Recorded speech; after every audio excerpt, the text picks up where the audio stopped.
Hey, this is MassX with a brand new Dragon Traveler video, and we're going to talk about Champion Expedition and what you need to start planning for, and hopefully you already have, because it's obvious with many parts of the game, including Wormbone Ruins, but we're going to specifically talk about Champion Expedition today.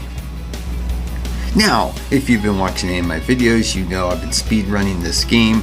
This is my third time playing it, so I'm not very as patient as I was the first two times. So yes, this is not a free-to-play account. And I have been able to now crack Endless Abyss in Champion Expedition. So I wanted to show what you're going to need to expect.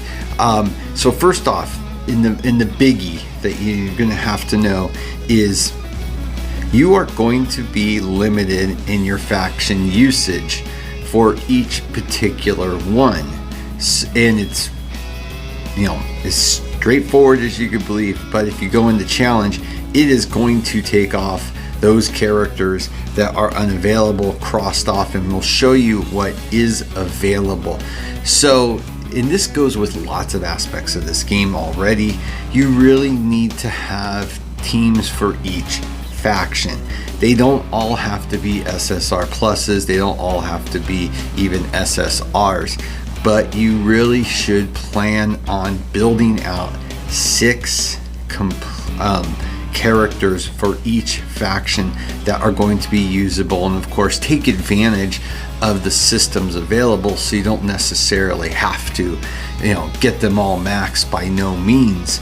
But it is going to become important because this is going to be your bread and butter for the game to get the standard daily equipment gear that you are going to want to further build up your characters, and of course the most inexpensive route to do it.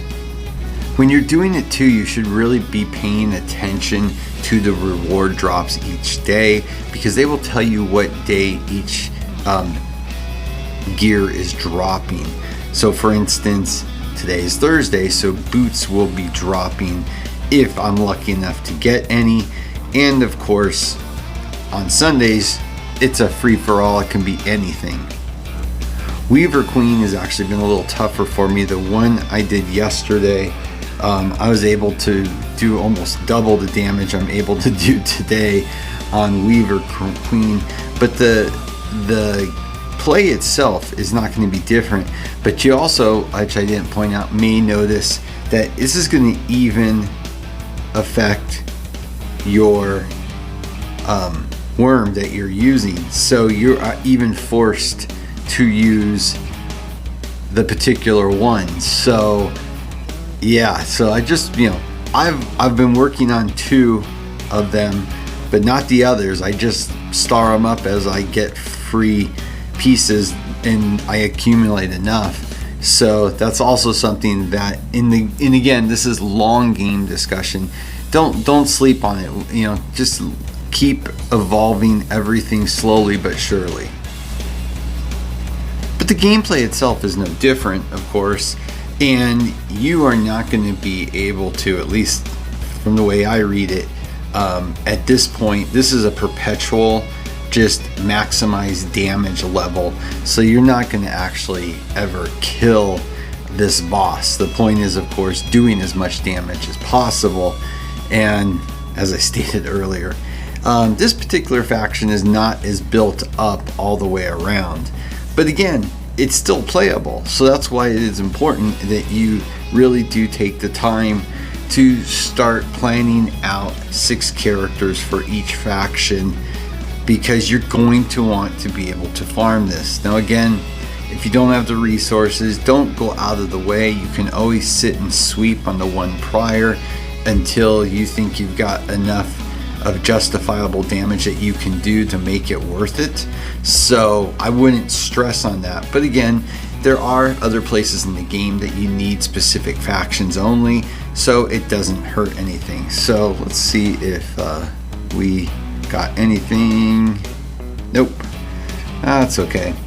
At least I got a purple in there. And one last little tip on this: if you're having problem on a specific level or advancing, one of the great little things they do have in here is that little button that I just clicked right next to the magnifying glass, and it will show you you can do a quick reuse of another team that was able to pass it if you're just stuck and you're not figuring out what is going to work for you. And that's even goes for when you're maximizing damage. Maybe you're not hitting what you think, and when other players get in there, you can take a look at that and say, oh, I didn't even think about that. Same thing with the levels. Make sure that you take advantage of that, because it's a nice little tool so you don't get overly frustrated in times. But that's just a little quick look at Endless Abyss. Now that I've been able to reach it, I think I've opened 3 of them up so far. My goal is to get all 6, and then once I get to all 6, I'm going to start working on a few different builds. One for high spender, mid-range, and low spender to maximize damage on. But if I give everybody a quick look, I'm guessing most people haven't reached this yet, especially if you're at the free-to-play or light spender level. My particular server has a lot of spenders on it, so I expect to see quite a few breaking through today for Weaver Queen. But we'll leave it at that. Don't sleep on building out your faction characters. 6 minimum, so you have full teams, and it's not a waste, trust me. So with that, as always, please like and subscribe. It helps a lot. Have a great day.